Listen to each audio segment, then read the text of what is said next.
નમસ્કાર વિદ્યાર્થી મિત્રો, આજે તમને એક સરસ મજાની વાર્તા કહેવા જઈ રહ્યો છું. અને આ જે વાર્તા જે છે તે નાની સૂની જેવી તેવી નહીં, પણ એકદમ મજેદાર છે, ચટાકેદાર છે. અને તે વાર્તા કઈ છે તો અહીંયા તમે તેનું ટાઇટલ જોઈ શકો છો, વન્ડરફુલ ક્રિએશન. એક અદ્ભુત સર્જન. કોના દ્વારા? તો ભગવાન દ્વારા. અહીંયા આપણે ચિત્રને આધારે ખ્યાલ મેળવીશું પહેલાં કે કયા કયા કેરેક્ટર છે તેમાં આવે છે. તો અહીંયા કેરેક્ટરની વાત કરીએ તો ભગવાન જે છે, ગોડ, તે અહીંયા હાજર છે. પછી માતા જે છે તેનું એક મોડેલ છે જે સ્ટેચ્યુ સ્વરૂપે છે. અને ત્યાર પછી જે ભગવાનની સાથે ચર્ચા કરે છે તે છે આ એન્જલ, એટલે કે દેવ.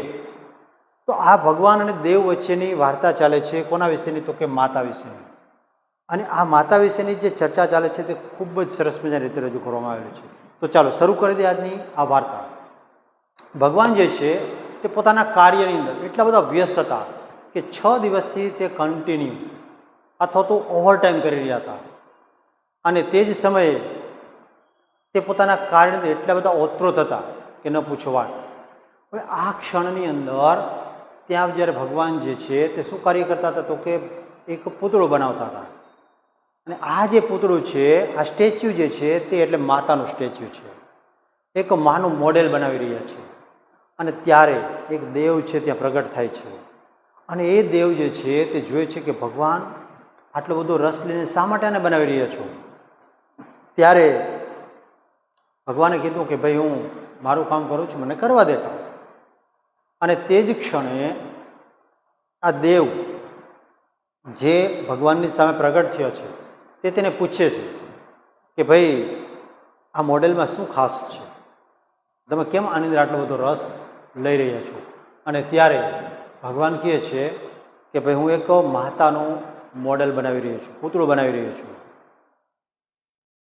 કે જેની અંદર એવી બધી ખાસિયતો મારે મૂકવી છે કે ન પૂછો વાત. તો કે શું ખાસિયત મૂકશું? તો કે ખાસિયત એ છે કે તેને હું ખોળો આપીશ જે પોતે ઊભા થતાની સાથે અદૃશ્ય થઈ જશે. અને તેને 6 જોડી હાથ આપવા છે મારે, અને 3 જોડી આંખો આપવી છે. એટલે ત્યારે દેવે જે પ્રગટ થયા છે તેને કહ્યું, શું વાત કરો છો ભગવાન? આ તો શક્ય છે કંઈ કે? અને આ વાત સાંભળી અને આ દેવને તેની અંદર રસ પડે છે કે ભગવાનનું કાર્ય જે કરે છે તેને રસ પડવા લાગ્યું. વાહ, મજા આવ્યું છે, લાવને ચેક કરીએ ભગવાન જે બનાવે છે તે. ત્યારે દેવે કીધું કે ભાઈ, આ તો બહુ અઘરું કાર્ય છે. 6 જોડી હાથ કે એ કઈ રીતે તમે આપશો? એટલે ત્યારે ભગવાને કીધું કે 6 જોડી હાથ જે છે તે મારા માટે સમસ્યા નથી, કે મારા માટે સમસ્યા છે કે તેને 3 જોડી આંખો જે છે ફિટ કરવી. તો ત્યારે આ એન્જલ જે છે તેને વધારે રસ પડ્યો અને આ પૂતળાને મંડે છે નિહાળવા. સારી એવી ચર્ચાને અંતે બને છે એવું કે ભગવાનને તેણે પૂછ્યું કે તે તો તમે આ એક કહેવાય ને કે પરફેક્ટ મોડેલ બનાવી રહ્યા છો કે જે માતા કઈ રીતે હોય, કેવા હોય તેનું તમને માહિતી મળે. તો કે હા, હું એવું જ કંઈક કરી રહ્યો છું. ભગવાને આવું કીધું. અને ત્યાર પછી દેવ જે છે તેને રસ પડ્યો એટલે ચારે બાજુ આંટા મારવા માંડ્યો અને તેને સ્પર્શ કરે છે પૂતળાને. અને ત્યારે સ્પર્શ કરતાની સાથે જ આ દેવ જે છે તે બોલી ઉઠે છે, અરે ભગવાન, કે આટલું કેટલું કે નરમ છે. પરંતુ તેની સાથે સાથે બીજો શબ્દ વાપરે છે, એકદમ ટફ છે. તે કોઈ પણ પરિસ્થિતિનો સામનો કરવા માટે સક્ષમ છે. આવું પૂતળું તમે બનાવ્યું છે કે? તો કે હા.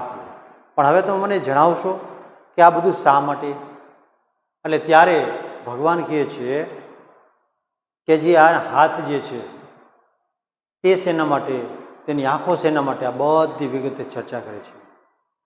એણે કીધું કે ભાઈ, આ માતા જે છે તે આખા ઘરને રસોઈ ખવડાવી શકે. એક ખાલી અડધો કિલો કે કિલો કોબી જે છે તેની અંદરથી આખા ઘરને રસોઈ બનાવીને જમાડી શકે એવી એની અંદર ક્ષમતા મારે મૂકવી છે.